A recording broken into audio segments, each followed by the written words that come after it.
What's up? What's up? What's up, Facebook fam? It is Tuesday, and you know what goes down here on Tuesday? Wife Chat with Gail goes down here on Tuesday. So do me a huge, huge, huge favor and make sure that you're hitting the share button. Make sure that you're calling all my one sexy wives and letting them know that Wife Chat is going down.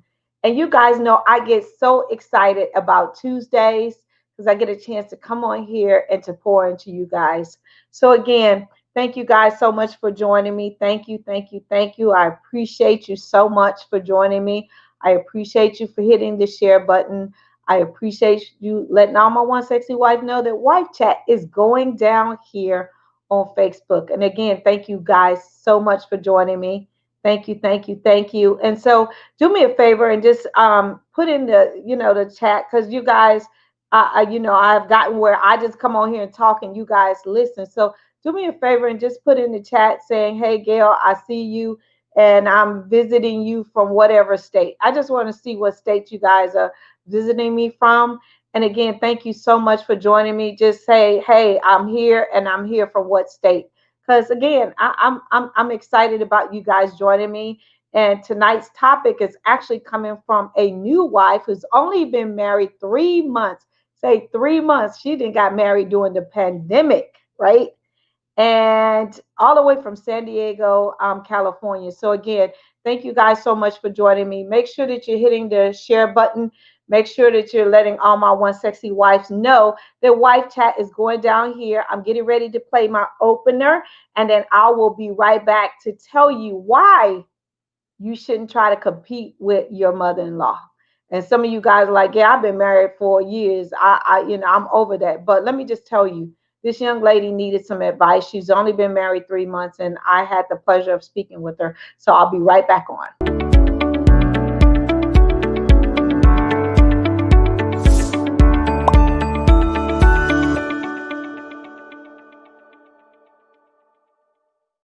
Maryland. Hi, hi, hi.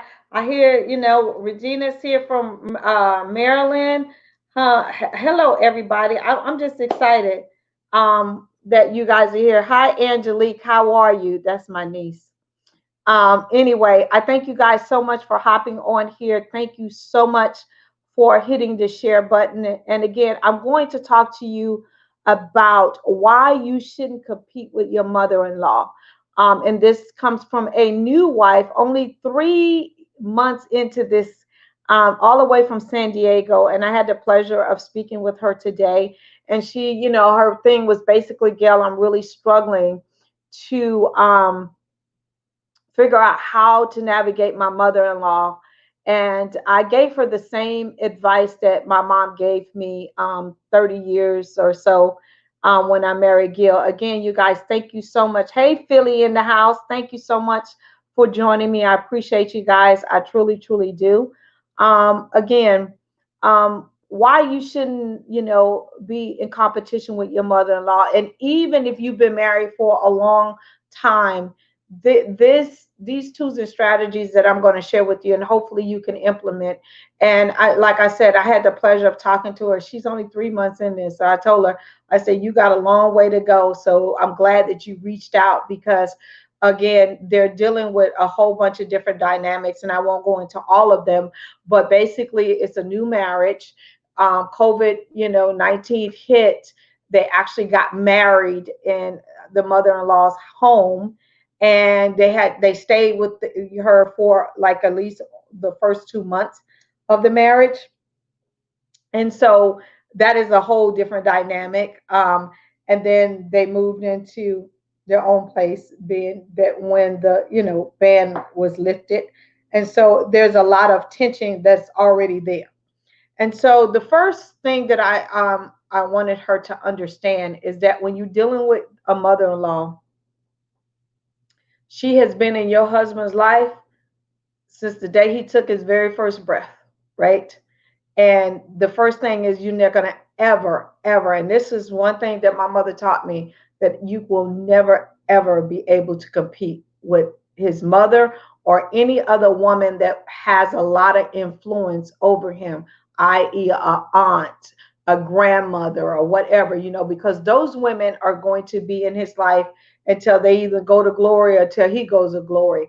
And so you have to learn to navigate those things in order for your marriage to be healthy and strong, right?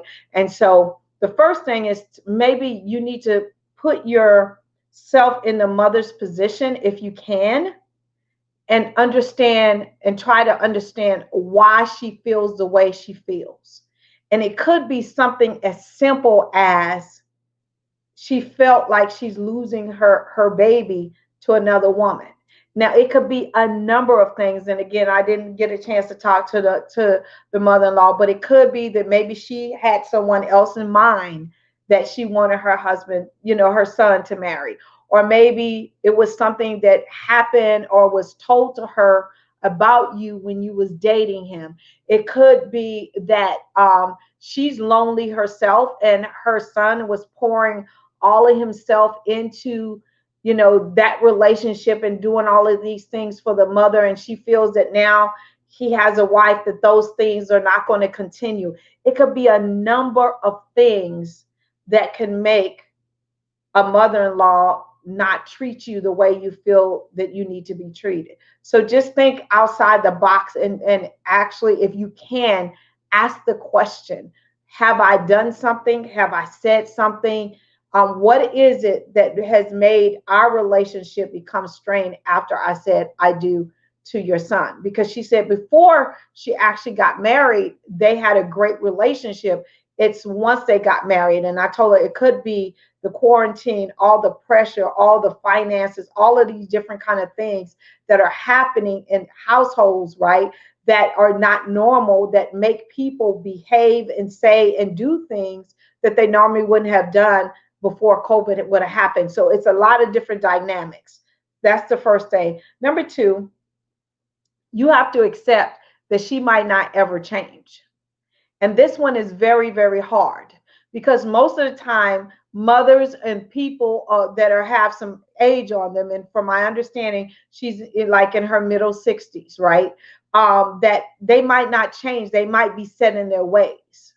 So you're going to have to accept that you're not going to be able to ever change her. The only thing you can change is yourself and how you react to that situation or to her, right? And I know when I first married my husband, he was taking a lot of taking care of his mother financially, right? Which was fine with me. I didn't have a problem. But when we came, when we moved to a area that was very expensive, and then I had a son, things needed to kind of change, and she was not ready for that change, right? Because his money was needed to be able to take care of us more than it was when we were in a lower cost area that he could be able to send that thing. And also, we didn't have Justin in the picture. And so that caused a little bit of tiff. But again, and I was like, you need to, tell your mother and all these different kind of things. And when my mother, I had the conversation with my mother, and my mom was, listen, he that will always be his mother, right? And something, God forbid, could happen that you might not always be his wife. And so for you to be, nagging him and talking to him and telling him what he needs to be doing with his mother, that's not your place. And it was hard at first because I thought that he was not standing up for me. He was not taking up for me. He was not doing and saying what I wanted him or needed him to do. But when I realized that, again, I'm not going to ever be able to compete with his mother. I'm not going to ever be able to compete with his mother. And when my mother told me that, she said, because if the roles were reversed, you wouldn't want him to try to tell you what he can and cannot do for me either. And when I started looking at it from a different way and from a different lens, that literally changed our whole entire dynamic. Number three, identify your triggers. Identify what makes you upset and what makes you not want to be around his mother. Again, what is it? Money? Is it that she's rude to you? Is it that she doesn't acknowledge you? Is it that She, when she calls the house, she doesn't even speak. She just like puts so and so on the phone. What are your triggers in order for you to get them under control and realize that this is her, she's not going to change, and I can only change the way I respond, and put those things in place for yourself, because there's always going to be triggers, and you need to understand what those are so you don't always put yourself back in those places that make you upset and want to go off on your mother-in-law. Number 4, do your best not to put your husband in the middle of it. And I know this is the hardest one, and this was the hardest one for me, because I was like saying, you need to be telling your mother this, you need to be doing this, you. And it made him feel like he's being pulled by his mother and being pulled by this big mouth nagging wife, right? And he was just like, I just can't win, because if I say this to my mother, then that's going to cause this. If I say this to you, that's going to cause, and I just feel stuck. And eventually, when I just learned to just close my mouth, not get involved, and give it to God and say, God, you know that X, Y, and Z is bothering me. I need this done. When I quit nagging, God took over and he began to say, Mom, this needs to be done this way.